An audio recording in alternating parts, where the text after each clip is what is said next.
कौन है अजीत प्रसाद? बाप की पहचान ही उनकी पहचान है। इससे ज्यादा मिल्कीपुर में अजीत प्रसाद को कोई नहीं जानता, कोई गली मोहल्ला गांव नहीं जानते हो। कहाँ से चुनाव जीत रहे हैं? वो झूठ बोलते हैं, गलत बोलते हैं, ऐसा नहीं बोलना। समाजवादी के लोगों ने साबित कर दिया कि वहाँ पे गरीब लड़कों की, यूथ की कोई ज़रूरत नहीं है। वहाँ पे राजा का पुत्र ही राजा बनेगा।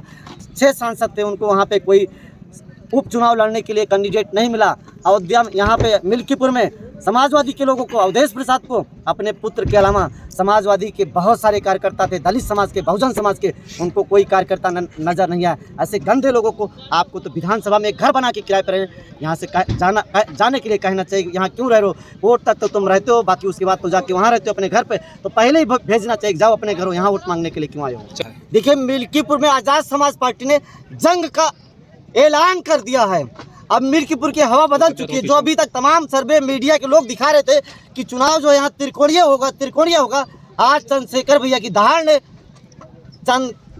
के माध्यम से यहाँ पे जंग का ऐलान हो चुका है और यहाँ की हवा बदल चुकी है। अब आज़ाद समाज पार्टी के पक्ष में लोग जो है चर्चा करने लगे हैं। ये सब पे भारी होने जा रही है। 2 लोगों की लड़ाई में कहीं ना कहीं आज़ाद समाज पार्टी के जो कैंडिडेट हैं वो चुनाव जीत सकते हैं। ऐसे लोग आपस में चर्चा करते हुए सुने जा रहे हैं गली मोहल्ले चौराहे पर। जैसे कि जो है सपा प्रत्याशी अजीत प्रसाद को उनके पिताजी ने और उनको चुनाव जो है घोषित कर दिया कि वो जीत गए हैं। इसमें आप क्या कहना चाहेंगे? देखिए, जीत हार की घोषणा जो है उसके अच्छे कार्यों से होना चाहिए। अजीत प्रसाद जी यहाँ पे जिस हिसाब से हम लोग काम कर रहे हैं 15 सालों से, कौन है अजीत प्रसाद? बाप की पहचान ही उनकी पहचान है। इससे ज्यादा मिल्कीपुर में अजीत प्रसाद को कोई नहीं जानता, कोई गली मोहल्ला गांव नहीं जानते हो। कहाँ से चुनाव जीत रहे हैं? वो झूठ बोलते हैं, गलत बोलते हैं, ऐसा नहीं बोलना। भैया, क्या एक जाति एक समुदाय को लेकर आप चुनाव लड़ रहे हैं? नहीं, हमारे साथी हर समाज के लोग मौजूद हैं यहाँ पे।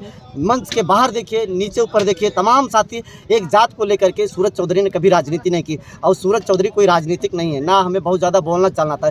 बस ये है कि हम जो है अपनी बात को रख पाते हैं आप लोगों के माध्यम से। और ये रियलिटी है, जिस जंग की हमने शुरुआत की है मिल्कीपुर में युवाओं के लिए। युवाओं की जात मुझे नहीं पता है कि कौन युवा बेरोजगार है, किस जात का, ब्राह्मण है, ठाकुर है, क्षत्रिय, कोई मतलब नहीं। हमारी लड़ाई सभी के लिए है, यूथ के लिए मेरी लड़ाई है। आज ही जनसभा में कितने लोगों को आपको समर्थन मिलता हुआ दिख रहा है? देखिए, हमने सोचा था कि 10-5 हज़ार लोग आएंगे, लेकिन ये तो पूरा जन सैलाब जो है आ गया। मुझे अंदाज़ा नहीं था कितनी भीड़ हो जाएगी। और ख़ास बात आपको ये जानना पड़ेगा, ये कोई किराए की भीड़ नहीं थी। ये साथी तो खुद ही 2 को बुलाया तो 10 को लेके आए हैं। कारण उसका क्या है?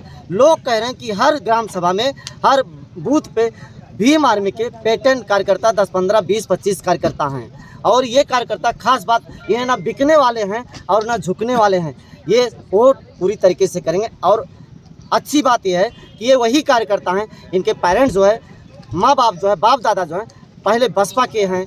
उसके बाद उनके जो आने वाली जनरेशन, जैसे जैसे यूथ बड़ी हो रही है, आपने देखा हुआ युवा, तो वो आज़ाद समाज पार्टी के साथ कदम से कदम मिला के चलने लगे हैं।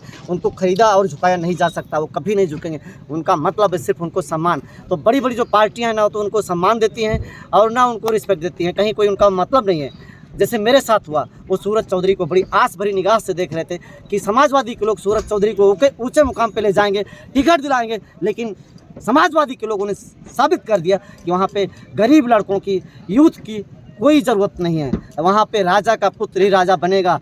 6 सांसद थे, उनको वहाँ पे कोई उपचुनाव लड़ने के लिए कैंडिडेट नहीं मिला। अयोध्या में, यहाँ पे मिल्कीपुर में समाजवादी के लोगों को, अवधेश प्रसाद को अपने पुत्र के अलावा समाजवादी के बहुत सारे कार्यकर्ता थे, दलित समाज के, बहुजन समाज के, उनको कोई कार्यकर्ता नजर नहीं आया। ऐसे गंदे लोगों को आपको तो विधानसभा में एक घर बना के किराए पर यहाँ से जाने के लिए कहना चाहिए। यहाँ क्यों रह रहे हो? वोट तक तो तुम रहते हो, बाकी उसके बाद तो जाके वहाँ रहते हो अपने घर पे, तो पहले ही भेजना चाहिए, जाओ अपने घरों, यहाँ वोट मांगने के लिए क्यों आए हो? चलते चलते मिल्कीपुर की जनता से क्या कहना चाहेंगे? मिल्कीपुर के जनता से सूरज चौधरी की अपील है, आने वाले 5 तारीख को कैतली को वोट करें।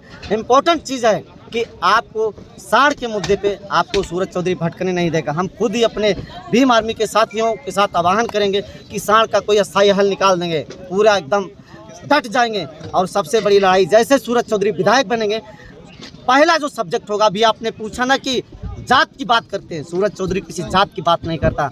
मिल्कीपुर में जितने भी लेबर और तमाम दिहाड़ी मजदूर हैं, वो पढ़े लिखे लोग हैं, जो जिस काबिल है उनको खोज करके, जितना ठेका पट्टा बाहर के लोग आके यहाँ पे कर रहे हैं, मैं प्रयास करूंगा प्राथमिकता के आधार पे पहले उन लोगों को वहाँ पे स्थापित करूं। अगर ठेका पट्टा उनको नहीं करना आता है तो उनको मैं सिखाऊंगा, संसाधन दूंगा और उंगली पकड़ को आगे बढ़ाऊंगा कि वो